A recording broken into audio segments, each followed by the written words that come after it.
నేను అమృత థియేటర్ హన్మకొండను నర్సంపేట్ జయశ్రీ టాకీస్కి ఓనర్నండి.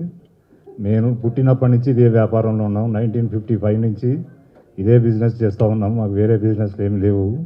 ఇదే మా ప్యాషన్, ఇదే మా జీవితం. అటువంటిది ఈరోజు మా థియేటర్స్ అన్ని అమ్ముకునే పరిస్థితి వచ్చినాయి. నర్సంపేటలో మాకు 3 థియేటర్స్ నడిచేవి. అందులో 2 క్లోజ్ అయ్యి మాది ఒక థియేటర్ మాత్రమే నడుస్తుంది. దానికి సినిమాలు లేకుండా వారం వారం బంద్ చేస్తూనే ఉన్నాము. మాకు ఇచ్చేది వారానికి 50,000 కిరాయి, నెలకి 50,000 ఒక సినిమా ఒక వారం ఇస్తారు అంతే. మిగతా 3 వారాలు పర్సంటేజ్ అంటారు. ఆ 10,000 చొప్పున 70,000 80,000 మాకు షేర్ వస్తుంది వారానికి, నెలకి.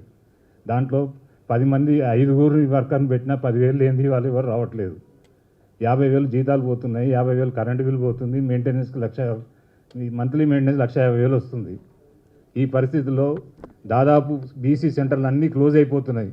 మేము ఏదో దాన్ని పట్టుకొని వేలాడుతున్నాం తప్పితే, ఈ పరిస్థితుల్లో మాకు ఫస్ట్ వీక్ రెంట్ కనుక వచ్చి ఉంటే ఆ ఫస్ట్ వీకే 1,00,000 మాకు షేర్ వస్తే ఆ నెలంతా గడుపుకుంటాం. మిగతా వారాలు వచ్చినా రాకున్నా ఇది మా పరిస్థితి. కాబట్టి దీన్ని చూసి మీరు మా మా పరిస్థితులు, మా ఆవేదన గమనించి మీరు కోఆపరేట్ చేయాలని ప్రొడ్యూసర్స్కి, డిస్ట్రిబ్యూటర్స్ అందరికీ కోఆపరేట్ అడుగుతున్నామండి.